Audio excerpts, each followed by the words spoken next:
I will give you 3 full hours on 570 radio stations, the best stations in America. America deserves answers. Jim, it's time to answer the call. But a quick reminder, you do have the right to remain silent. Joining us now with reaction, Fox News national security strategist, former deputy assistant to the president, Sebastian Gorka.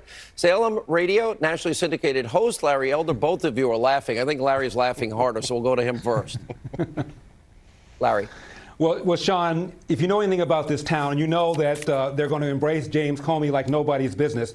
In fact, I'm surprised they haven't talked about an action figure or a reality show, something like At Homey with the Comeys. It's coming. Believe me, he's going to be embraced. Yeah, this is an a town action that did figure, a movie James called Comey. Hurricane. Yeah, how to rig an movie. investigation by James Comey. That's another good one.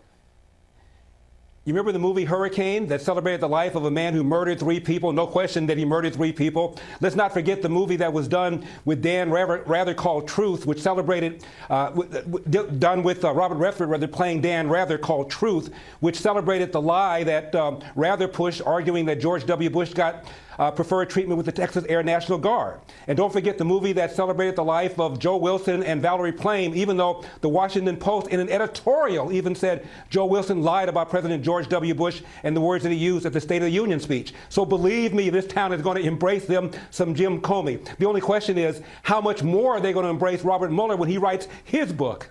You know, Dr. Gorka, we know he released privileged information so he could get a special counsel, turns out to be his best friend.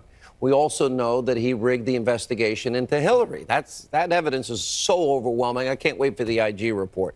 And we also know that he was aware Hillary paid for the phony Russian dossier. They presented it before a FISA court, and they didn't tell the FISA court some key bits of information like, oh, Hillary paid for this. It's a political document. And not only is it not verified, it's full of lies. But they got the FISA warrant 4 times that way. Sean, Larry's absolutely right. The cesspit, the cesspool that is Hollywood will embrace this man absolutely because he's a navel-gazing egotist who has no moral compass, just like Hollywood. You know, you have to laugh because you'd think that sooner or later they'd get the message. Nobody's going to watch their films. When you watch the Oscars, they insult most of America. And you know, they could turn it around. They could just turn it around. They could say, okay, we're going to do a movie about how bent cops got an illegal warrant to spy on an American citizen during a presidential campaign. We're going to do a documentary-style drama piece about a woman who ran for president and then illegally put 108 top-secret emails on her server. You can't make it up. No, people would go and see those movies. People would start to respect Hollywood. Let me play both of you. I don't have a lot of time. Let me play. This is crazy Uncle Joe Biden giving a speech in Miami Tuesday. When a guy who ended up becoming our national leader said, I can grab a woman anywhere and she likes it, and then said, I didn't make a mistake, but they asked me, would I like to debate this gentleman?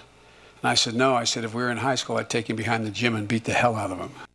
Oh, big, tough, crazy Uncle Joe. Imagine, and I never would say this, and I train pretty hard MMA 5 days a week. What if I did say, which I'd never say, crazy Uncle Joe, come meet me in the octagon? What would the reaction be, Larry Elder? Well, you know what the reaction would be. And Sean, there was a book called No One Left to Lie To, written by Christopher Hitchens, a lefty who used to write for Nation magazine. He said that there were 3 plausible allegations of rape against Bill Clinton. Nobody cared about this book. There's another book called Confidence Men, written by Ron Susskind, who's a Pulitzer Prize winner, came out during the Obama administration and said that because of the sexism in the Obama White House, if this were the private sector, we could bring it up on hostile workplace violations. Nobody cared. This book comes out, oh my goodness, let's do a movie. Last word, Dr. Gorka. Joe Biden. Crazy Uncle Joe. Yeah. The man who got every issue wrong for 30 years. That's all I'm going to say about Lunch Bucket Joe. By the way, you can't work at a 7-Eleven unless you have a slight Indian accent. He's bright, he's articulate. Oh, he's talking about Obama. Remember those words. Yes. All right, guys. All right, when we come back, we go back to Geraldo Rivera.